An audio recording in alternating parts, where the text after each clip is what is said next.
За ер нь бол порнографийн донтолт гэж байдаг. Тэгээ энэ бол нэг төрлийн дэлгэцийн донтолтын дэлгэцийн хамаарлал гэж нэрлэдэг. Одоо бид нар бол донтолт гэж нэрлээс орсон. Хамаарлал нөгөө утга нөгөө нэршил нь бол хамаарлалтай. Дэлгэцийн хамаарлалын маш олон төрлийн хамаарлалын хэлбэрүүд байдаг.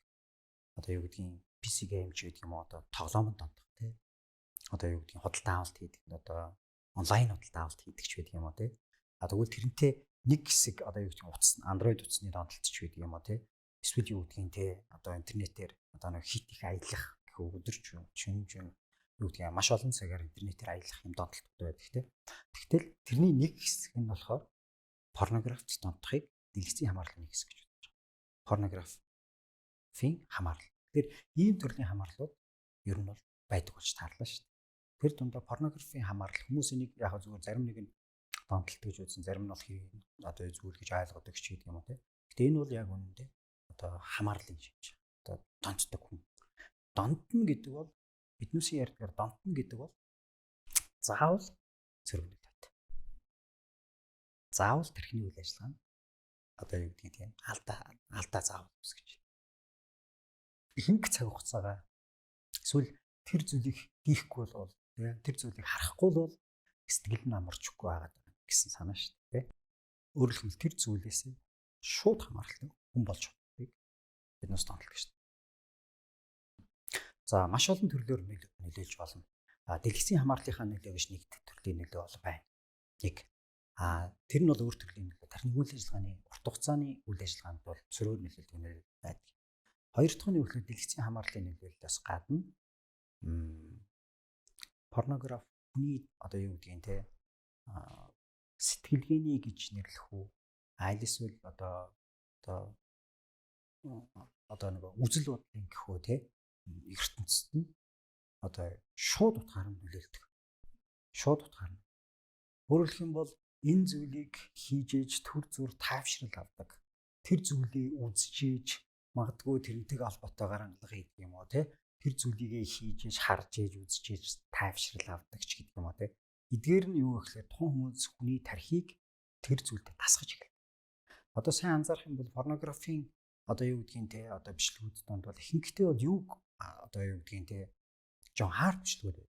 Эсвэл хоёрдугаар энэ порнографт ингээд болж байгаа процессыг хүмүүс хэвийн үзэгдэл болтол нь харуулж чаддаг. Хамгийн гол асуудал. Өөрөөр хэлбэл энэ хэвийн үзэгдэл муу юм. Өөрөөр хэлбэл хэвийн сексээс өөр сексүүдийг илүү их харуулдаг. Ихэнхдээ энийг биднээс гаж секс буюу гаж одоо үзэгдлүүдийг илүү их харуулдаг юм л. Хэрвээ тэгвэл энэ гаж сексийг илүү их харуулад илүү их тэрийг үзээд байгаа хүмүүс тархины үйл ажиллагаанд нэг юм одоо юу гэдгийг тийм мэдээлэл суудаг нөх. Энэ бол хэвийн зүйл юм байна гэж ойлголт төртөл. Хэвийн зүйл юм байна гэж ойлголт төртөл нь явж байдаг. Энэ сэтгэл зүйд юу гэхээр дассан зохицол бий болж шít. Дасдаг байна шүү дээ. Тэр үйл ажиллагаа хэвийн юм байна. Энэ нөгөө нэг гаж үзэгдэл биш юм байна. Энэ бол хэвийн зүйл юм байна. Хүлээгээд авчдаг. Энэ нь харамсалтай сайн зүйл биш.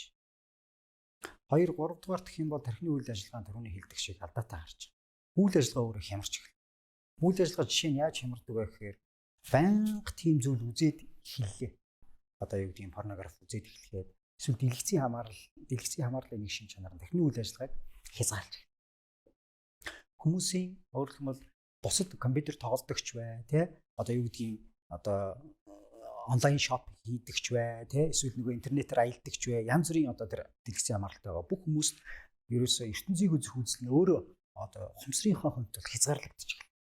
Өөрөлдөх юм бол тэр хүмүүс үлдээ одоо биднээс face to face одоо нүр тус ярьслаа. Бид нар хүмүүстэй харилцах нөхөрлөл emotionally буюу сэтгэл хөдлөлийн алдаа гаргаж болно.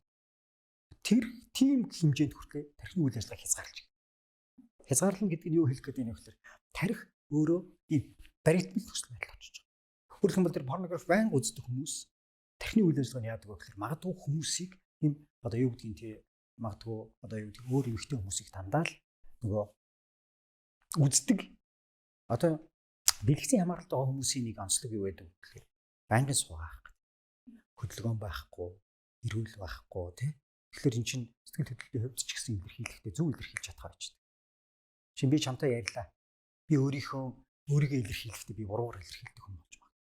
Тэ? Би одоо жишээ нь уг нь бол чи надад таалагдж байна гэдэг юу гэдгийг те. Би энгийн одоо юу гэдгийг те. Тэрийг юу гэдгийг энгийн харилцаагаар их үү эсвэл би чамд эвгүй сэтгэл төрүүлэхгүй байдлаар айтайхнаар хэлж болно шүү дээ. Тэгэхээр магадгүй энэ үйл ажиллагаа байнга хязгаарлагтай ирсэн хүмүүс сүултээ магадгүй шууд хэлэхдээ би чамтай секс хийхийг хүсэж чинь ч гэдэг юм уу.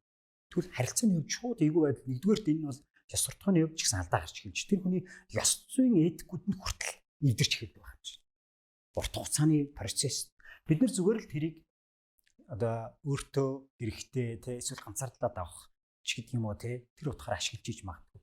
Харамсалтай нь урт хугацаанд яадаг вэ гэхээр хүний тархины үйл ажиллагаа болно. Эсвэл ертөнцийн үзэлтэн хүртэл хязгаарлалт буюу үйл ажиллагааны хязгаарлалт бий болгож иж.